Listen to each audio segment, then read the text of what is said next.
Scherzinger and Kurt Scherzinger. Welcome to the show. Eric, you are the VP of Procurement and Marketing, and Kurt, you are the president of Scherzinger Pest Control, located in Cincinnati, Ohio.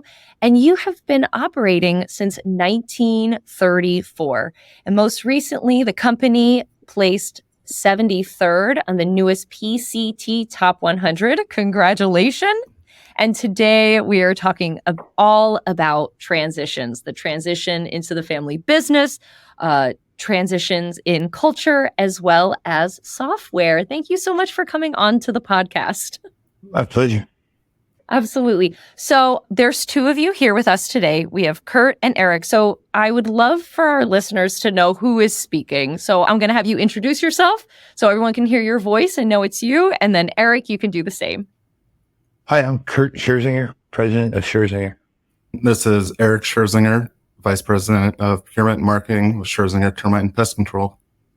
Oh my gosh. Thank you guys so much for coming on to the podcast. First and foremost, we love to start with a little icebreaker. I get to know you and get a little in-depth into your personalities. So this one, I'm very excited to find out your answers. If you could hang out with any sports legend, dead or alive, who would it be? I would have to go with Wayne Gretzky because I played ice hockey for about 20 years. Oh my gosh. Yeah, that's a great choice. That's the ultimate choice, I feel like. The GOAT. How about you, Eric? I'd go with Jackie Robinson. After my son and I watched that movie, I coach his baseball team, and he loved that movie so much. And Jackie Robinson's such an inspiring person. He started taking dirt in his hands and rolling them together and not wearing batting gloves and trying to be just like him and wanted to change his number. And I was like, well, your jersey's already bought, so you're not changing your No, that's so funny, though. I love that. I love a good sports movie. Very inspirational. I was very partial to Mighty Ducks, speaking of ice hockey. But after that, I was like, I think I need to do this. I never did. But, never say never. It's not too late. All right, well, let's get into it. I would love to talk more sports movies, but let's talk pest control. Now, I know neither of you anticipated being in the family business when you started out professionally, but how did you get here? What was your journey like? How about we start with you, Eric? Yeah, so originally I went to the University of Dayton, and after my freshman year, I switched to the University of Kentucky, where I started majoring in business, and then switched to agriculture economics with a minor in food marketing and management. And I'd start to work on the horse farm and really enjoyed it and thought, hey, I'm going to be a corporate farmer or work in the ag industry some way. Well, I kind of saw the light then, the tunnel eventually, and saw the boundaries to entry, considering I didn't come from a family farm. My dad actually came down for the UK short course and introduced me to Dr. Potter and Alvaro Romero, and they were starting a bed bug lab and asked if I would come and be a lab tech and, assist with research and whatnot. And so it was really helpful being able to see the back end of what goes into research and all the materials that we use, that they don't just magically appear, right? So it's all the interesting trials and studies that they do. It was a great experience. And that was your first introduction into it. And you got literally bit by the bug. I love it. That's right. I love it. Kurt, how about you? So for me, I went to University of Dayton to study finance, had every intention of becoming a financial advisor. I held 2 different internships, and my second internship with a financial firm, I was actually his campaign manager. So I was doing cold calling over the phone. He handed me a list of the top, I think it was 2,000 wealthiest people in the city of Dayton. And I literally would just work the phones to try to get them to show up to a presentation that he would give at a country club about why they should invest with him. One day I was just calling. And after work that day, I just decided it probably wasn't the right path to take. I called my dad and said, hey, I'm going to come, if the offer's still open, I'm going to come work for you when I graduate. Went and worked for a landscape company the rest of college. And then upon graduation, got into the business and, kind of worked our way up to where we are now. So incredible. Can you go into a little bit how your educational backgrounds have affected the business and how it's benefited you? Being the president of the organization, a lot of my job is geared around financial planning, for the business, not necessarily for an individual, like where I thought I was going. But, it's a lot of looking at different financial ratios, a lot of future planning, make sure cash flow's there, doing cash flow projections, and working with both the accountants and, other key resources. And so having that knowledge allows me to talk confidently to those different partners. Yeah, and for me, it was, while I studied agriculture economics, we were studying crops instead of widgets, so it translates over pretty well. At first, when I started working in the entomology lab, I was like, okay, I'm going to jump in, and I took some extra entomology classes as electives, which I don't know why I did, because I could have taken like a gym or something that was a lot easier, but I decided to take 300 level entomology classes, which it has helped, but now my day-to-day is more of purchasing and marketing, but having that background has never hurt anything. Absolutely. A positive learning transfer, as I like to refer to it as. That's right. So I know that you both didn't start out in these positions when you joined the company. You really took the time and worked your way up. So what was that experience like? I know when it's a generational business and it's been in the family, oftentimes people end up in higher positions fairly quickly within the business, but you guys worked your way to the top. How has that changed your point of view? The nicest part about it is when we go to make a decision, it's not just based off what do the numbers look like on the book. We're able to understand how it affects a technician in the field, or understand how it affects somebody that's answering the phones every day. Because we've been in their shoes. To hit on what you were speaking of, when we graduated college, we went into a technician role, then went into a sales role, and then into a supervisor role, and literally had little bits of every role throughout. And it was even cool, so much so to where when Eric graduated, he got a little bit of experience in our Cincinnati market, and then he and I went and started our Dayton office up from scratch. He was the main technician. I would do sales, and sometimes do sales in the morning, switch into a technician uniform and tell the customer that my technician called in sick, but we really didn't have another technician. So you just do it. You did what you had to do, and it really gives that experience of opening our own business just without the financial risk. And my dad let us stub our toes quite a bit, especially when we were running that branch. He would let us bid on work that we never should have bid on and do different things. And then he'd be like, well, are you ever going to do that again? Lesson learned. Exactly. It sounds like because you were working your way through the company, that you were able to really look at it in a holistic way. Yeah, and it has really carried over to the respect from the employees as well, because we've been in their shoes and, we've learned so much from it. I mean, there was definitely days when, working for Kurt was great. And then when gas went way up, they moved me back to Cincinnati because I was driving to Dayton every day from Cincinnati. And there was times I was like, what am I doing? My friends have jumped into these higher position jobs. I went into the family business because the boundaries entry would be lower and, move to the top quicker. But then sitting back and looking at the big picture, it was putting our time in and learning. And that's what I came to understand is how important that was to learn every aspect of the business to get to where we are today. Absolutely. Absolutely. This leads me to my next question. So you're taking over a multi-generational business, which absolutely must come with its challenges, including making this business feel like it's your own. So what was that shift like for you? And what were some of the challenges that came with it?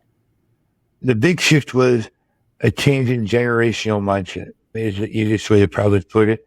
Luckily, COVID kind of helped it a little bit because there was a big mindset of you're not working unless you're sitting in your office talking to people, and people want to know that you're there. Now the mindset has kind of shifted that as long as you're accessible, you're still supporting your team. And with having branches and stuff, that allowed us to expand into our branch type format too, where, and still be able to project a presence in the branches, because if somebody in Cincinnati sees your door shut, they don't just think you're not working today. They know they can reach out to you, and you may be in one of the branches supporting them that day. And another big shift was the mindset of collecting checks for payments and moving into a subscription style service versus pay when the service is done. Now we're into a monthly pay type system, and we've actually seen our recurring business grow exponentially, while other businesses are shrinking, with the bevel market dying down a little bit and that type of stuff.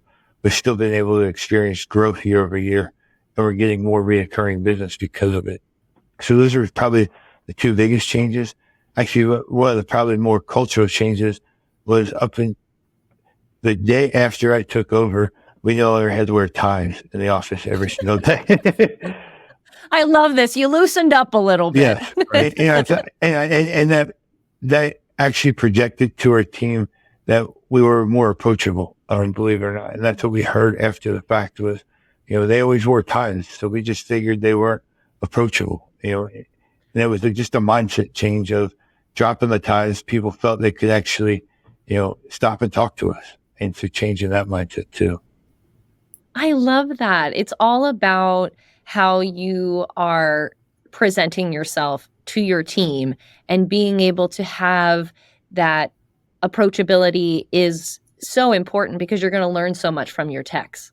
Another big change, that Kurt left out was we stopped working Saturdays for our residential techs, and also redid our PTO policy, because we both have families and have really focused on family first. And not to say my dad didn't, he was at every one of our games, but times have changed and things are a lot different, as we all know. And it's in marketing, I've changed so many things from when he used to be like, here, send in the yellow book renewal. I'm like, why?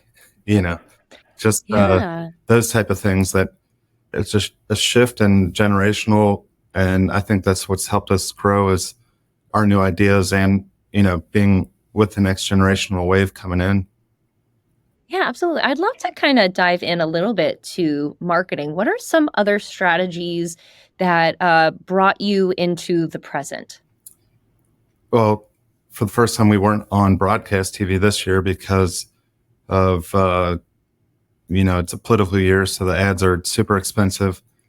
And we did more over-the-air TV, so the streaming services, and where you can target people better and see better results of who's actually clicked on your website compared to how soon they saw your ad run. We are very heavily in the SEO market and pay-per-click and all that digital targeting stuff. And that's really been our focus, is, moving toward the digital advertising, because that's where people go, is constantly adapting with the changes, and there's something new every day. So staying on top of it and watching it and seeing what works and what doesn't is what it takes.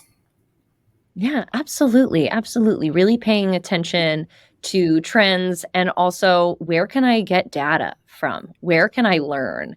Because there's so much available to us now that it's really finding those avenues. Absolutely. I want to go back to COVID. Not all of us together, but how it affected your, I never want to go back there again, but how it affected your business. Because I know that you said that it actually was there was some positive that came from COVID, and how you navigated through that time with your employees and with your culture. So I'd love to hear a little bit more about that as well, and how you shifted that culture mindset. For sure. Because I had the joy of taking over as president about 9 months before COVID hit. So what a time. What timing. Yeah. So I had to figure out how I was going to continue expressing the changes in a positive format, as well as showing all of our employees that we had their backs and we were supporting them.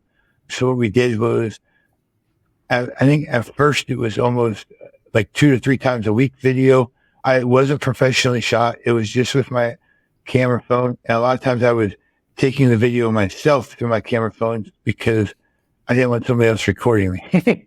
So it would be an update basically reiterating what I had heard from what the restrictions were and how we as a company were going to respond to them or adapt to them. And just being open and honest with them about, hey, this is the real world, but we have your back, and this is how we're supporting you. This is how we're changing. Another cool thing we did was we always, during the summer, like to have a big cookout, and the leadership team got together and we decided that since we couldn't have the entire group together, we went out and we did a mobile cookout. That's what we called it. So we bought a ton of gift cards, food gift cards, and we loaded our vehicles up with drinks. And we actually went out to every technician, gave them a lunch gift card of their choice, and gave them a couple of drinks, and took selfies with all of them out in the field. And we called it our mobile cookout. Love that so much. I really do. That just shows so much about your personalities and who you are as people, and also just your employees feeling appreciated. Yes, we got amazing feedback from it. I bet. I bet. I love that. One story Kurt didn't tell you is he made me get on the roof of our building with him, and he said, I want to prove to everybody we have the best employees in the world. So they said, yell it from the rooftop. So that's what I'm going to do. And our building, we have a huge building, and it was a little scary getting up on the roof. But it was. Yeah. So but you did it. You did it for your employees. That's right. Yes. So we yelled from the rooftop, and then as kind of we gave them all a big thank you bonus for sticking with us through the COVID. And so they all had a couple of days paid in their check that week. So you guys are absolutely incredible in taking appreciation for your employees to another level that I don't very often hear about. And I know from talking with you previously that your employees really do appreciate that. Can you tell me some of the key elements that contribute to creating a workplace culture where employees feel genuinely joyful to come to work? I know you've done all this, but I know you also communicate with your employees and have a bit of, you really kind of function with this EOS mentality. Can you tell me a little bit about that? Yeah, so one thing that, Kurt was talking about the weekly videos. On top of that, we've continued with what's called a GO meeting, or grand opening meeting is what it actually stands for. Every Monday we have, it's not a professional podcast, but it's a Zoom meeting that's recorded that we, people who can get on do, or we record it and send it out to everybody just to give them updates on the company, give them a little funny joke and quick bug fact. They're never longer than 10 minutes, some little motivation, and it's stuff like that. We constantly want to have contact with people, especially out in our branch offices. They can feel like they're secluded, and then it's just another way to try to bring everybody in together and get them on the same page. But I'll let that roll into how we started the EOS system and put that into play. I'll let Kurt roll into that.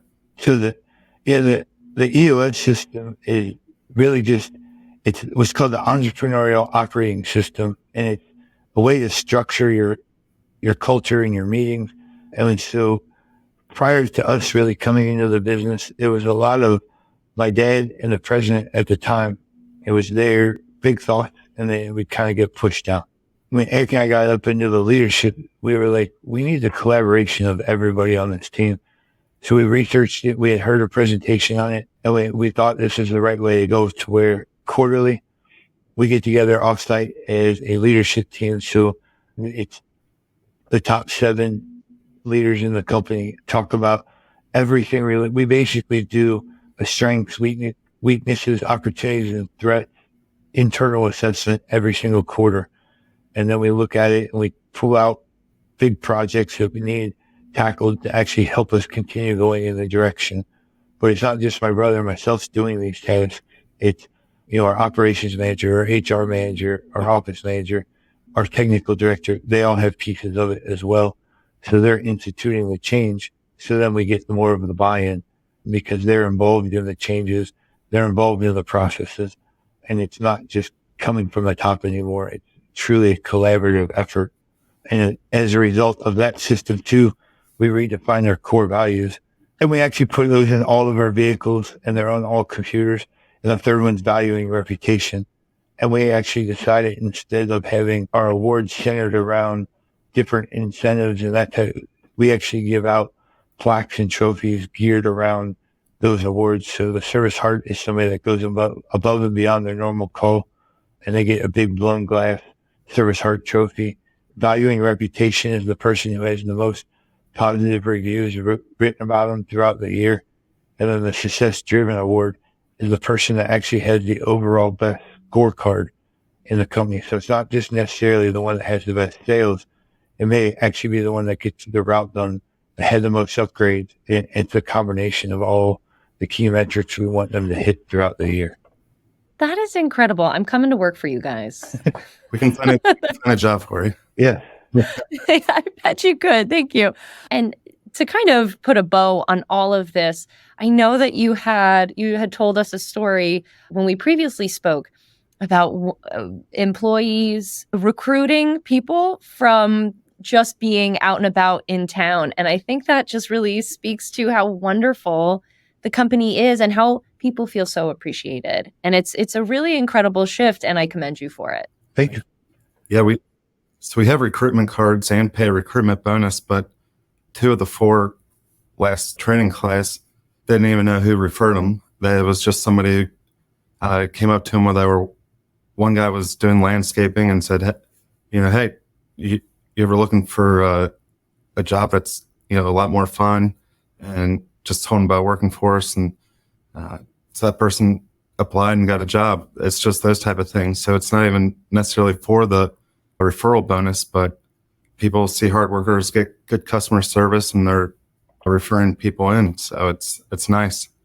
I would like to pivot now a little bit into some advice for our listeners who may be going into a multi-generational business and that transition of power, if you will. Do you have any advice for those who are taking over the family business?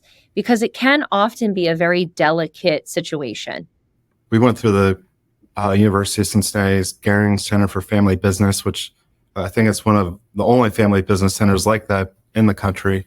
So we're very fortunate with that, but it helped us realize some things. Like, we have a younger sister who's not in the business, and we would be at family dinners talking, and my dad, my brother, and myself would be talking about the business. Well, you know what?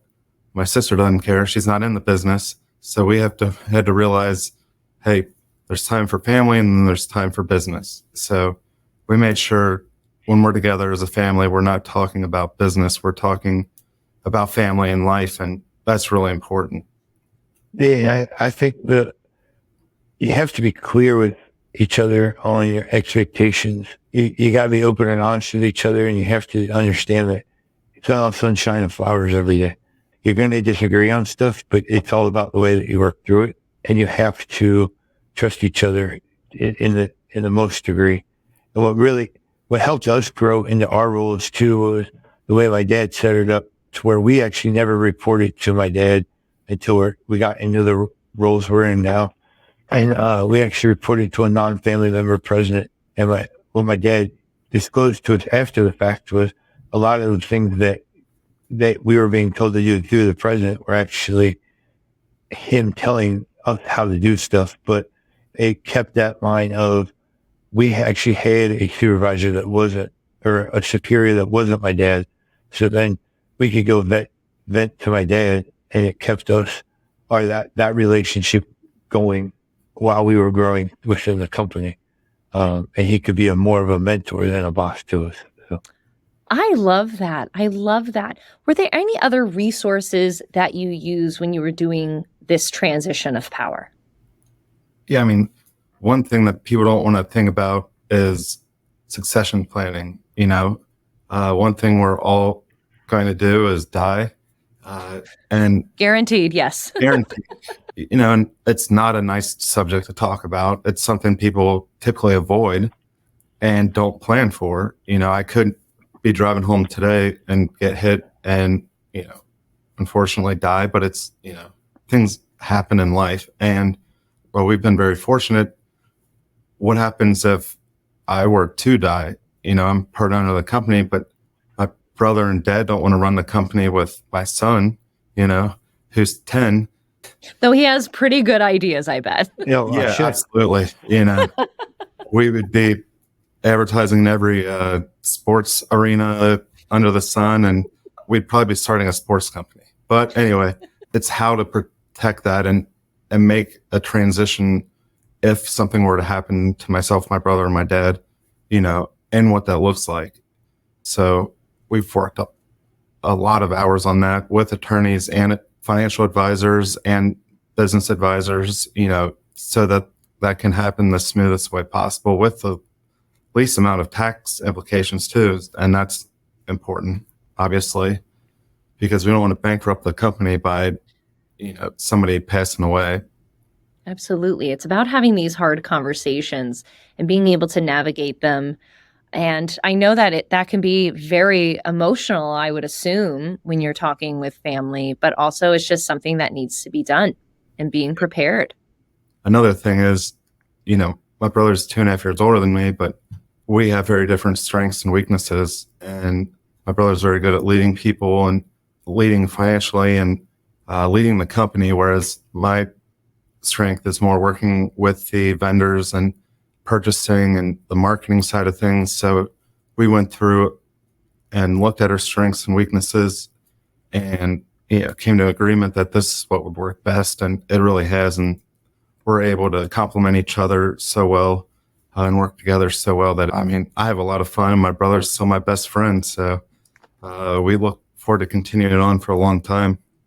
Absolutely. And I would kind of echo, just because maybe you're an owner yourself, you may not be the right person to lead your company. And that's something that I think a lot of people struggle with in family businesses, or that, and the key is also, as you grow, surround yourself with people that do things better than you do, and that's just going to make you more successful. So. I love that. Yeah. Play to your strong suits. We've already covered so much already.